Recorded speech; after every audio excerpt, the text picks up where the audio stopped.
दोस्तों नमस्ते। मैं महाराष्ट्र से वीडियो करता हूं, महाराष्ट्र से अपना एनालाइजर नाम का यूट्यूब चैनल चलाता हूं और आज उत्तर प्रदेश के मुख्यमंत्री को बड़े विनय से एक विनती कर रहा हूं और विनती ये है कि योगी जी सावधान, आपका इस्तेमाल करके, आपके नाम का इस्तेमाल करके, उपयोग करके अपनी राजनीतिक रोटियां सेकने वाले कुछ लोग बहुत आगे तक जा रहे हैं, इसलिए सावधान रहिए, सतर्क रहिए। अब आपको लगेगा कि मैं महाराष्ट्र का बंदा उत्तर प्रदेश के मुख्यमंत्री को सतर्कता की बात क्यों कह रहा हूं। साफ साफ है, मैं महाराष्ट्र का हूं और महाराष्ट्र से ही योगी आदित्यनाथ जी के लिए कुछ सोशल मीडिया के इन्फ्लुएंसर ले जाए जा रहे हैं और उनके मुख से महाराष्ट्र में ये दिखाने की कोशिश की जा रही है कि योगी आदित्यनाथ ही अगले प्रधानमंत्री बनेंगे। राजनीति में योगी आदित्यनाथ का दबदबा बहुत है। मैं ये क्यों कह रहा हूं सावधान, फिर योगी जी को सावधान क्यों कह रहा हूं? क्योंकि आपको ऐसे लग सकता है कि मैं योगी जी को सावधान क्यों कर रहा हूं। ये तो बड़ी बात, अच्छी बात है कि महाराष्ट्र से इन्फ्लुएंसर जा रहे हैं, उनके मुख से योगी के लिए बहुत अच्छी बातें बोली जा रही है। ये क्यों हो रहा है? मैंने एक इन्फ्लुएंसर का वीडियो देखा, उसमें वो कह रहा है कि हम महाराष्ट्र से है फिर भी हम योगी भक्त है। देखिए, फिर भी हम योगी भक्त है। योगी ही आने वाले दिनों में राष्ट्रीय स्तर के बहुत बड़े नेता बनने जा रहे हैं।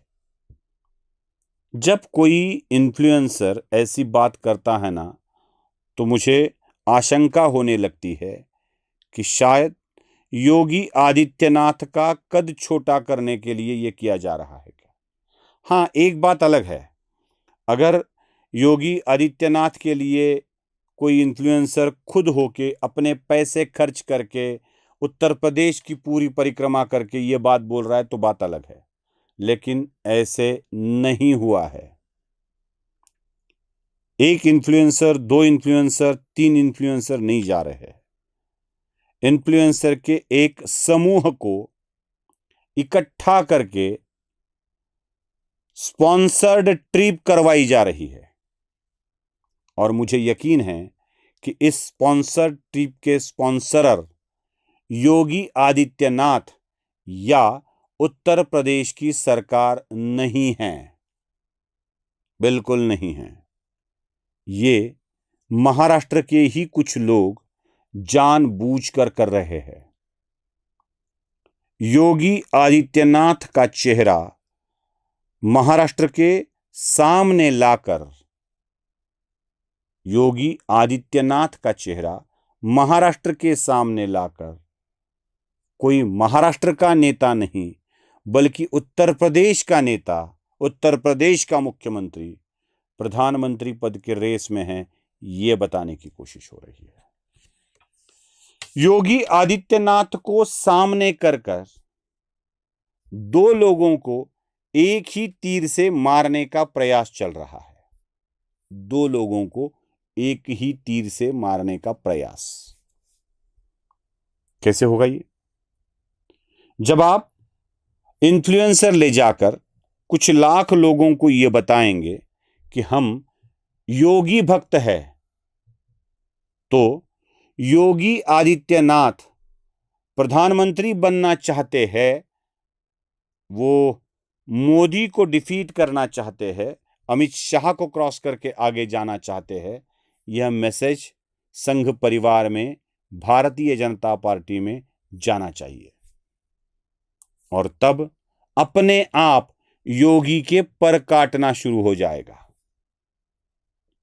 दूसरी बात, जब उत्तर प्रदेश के योगी आदित्यनाथ अगले केंद्रीय नेता की तौर पर सामने आएंगे या उनके नाम की चर्चा होने लगेगी, तो महाराष्ट्र से देवेंद्र फडणवीस पीछे जा रहे हैं, यह मैसेज अपने आप जाएगा। देवेंद्र फडणवीस की राजनीतिक छवि खराब होगी। खराब नहीं होगी बल्कि थोड़ी घट जाएगी, ऐसा उनका अनुमान है। ये करने वाले कौन हैं? कोई ऐसा बड़ा दिल्ली का नेता? अब आपको लगेगा कि ये शाह करवा रहे हैं, ये करवा रहे हैं। जी बिल्कुल नहीं, बिल्कुल नहीं। मैं एक राजनीतिक समझ रखने वाले व्यक्ति के तौर पर कह रहा हूं, किसी का निकटवर्ती या किसी को पहचानने वाला ऐसे नहीं कह रहा हूं। एक राजनीतिक समझ रखने वाले व्यक्ति के तौर पर कहता हूं कि केंद्रीय नेतृत्व भारतीय जनता पार्टी का, मोदी हो, अमित शाह हो, नितिन नवीन हो, उनका और देवेंद्र फडणवीस का कोई भी, उनके बीच में कोई भी अनबन नहीं है।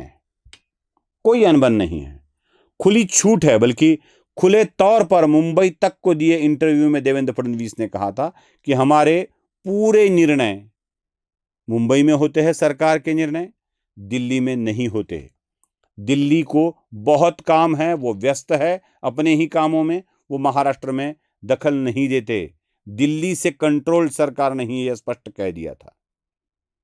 और जब ऐसी बात देवेंद्र कहते हैं, उसके पहले और जब चर्चाएं होने लगती है, उद्धव ठाकरे, राज ठाकरे या कांग्रेस के नेता या एनसीपी शरद पवार गुट के नेता ये खबर फैलाते हैं कि देवेंद्र फडणवीस को महाराष्ट्र में रिप्लेस किया जाएगा, कोई अन्य व्यक्ति आएगा और देवेंद्र फडणवीस केंद्र में चले जाएंगे, तब ऐसे ऑपरेशंस को चलाना और चलाने वाली व्यक्ति यही चाहती है कि देवेंद्र की इन चर्चाओं के बाद छवि आने वाले नहीं बल्कि जाने वाले मुख्यमंत्री के तौर पर हो। योगी आदित्यनाथ की छवि को भी फटका बैठे। और ये कौन कह रहा है, कर रहा है?